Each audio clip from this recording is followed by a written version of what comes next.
गांव में एक लड़का था जिसका नाम मोहन था। वह बहुत आलसी था और हमेशा आसान रास्ता ढूंढता। पढ़ाई हो या खेत में काम, वह हमेशा बचने की कोशिश करता। उसके पिता एक किसान थे जो दिन रात मेहनत करते, लेकिन मोहन को यह सब पसंद नहीं था। उसकी माँ उसे समझाती, बेटा मेहनत करने से ही जीवन में सफलता मिलती है। लेकिन मोहन हंसकर कहता, मैं तो किस्मत का राजा हूं, बिना मेहनत के ही अमीर बनूंगा। एक दिन मोहन जंगल में घूम रहा था।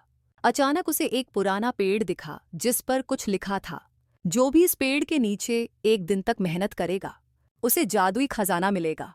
मोहन बहुत खुश हुआ। उसने सोचा, वाह, मुझे अब मेहनत करने की जरूरत नहीं पड़ेगी। बस एक दिन मेहनत करूंगा और फिर हमेशा आराम। अगले दिन मोहन पेड़ के पास पहुंचा और वहां खुदाई करने लगा। थोड़ी देर बाद वह थक गया और बोला, इतनी मेहनत मुझसे नहीं होगी। लेकिन खजाने के लालच में उसने खुदाई जारी रखी। पूरा दिन खुदाई करने के बाद भी उसे कुछ नहीं मिला।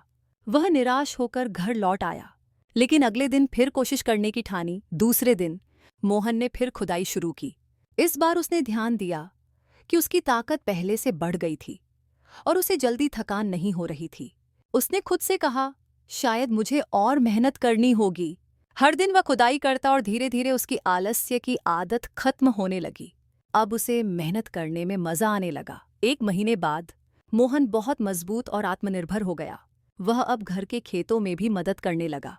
एक दिन उसके पिता ने कहा, तुम्हारी मेहनत देखकर बहुत खुशी होती है। तुमने खेतों को भी सुंदर बना दिया है।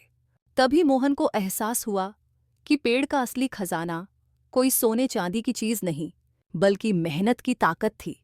अब मोहन मेहनत करने लगा। उसने पढ़ाई में भी मन लगाया और कुछ ही सालों में एक सफल बिजनेसमैन बन गया।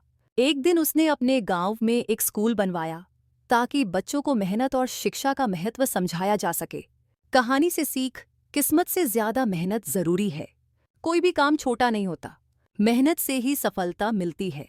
जो खुद पर विश्वास करता है वही आगे बढ़ता है।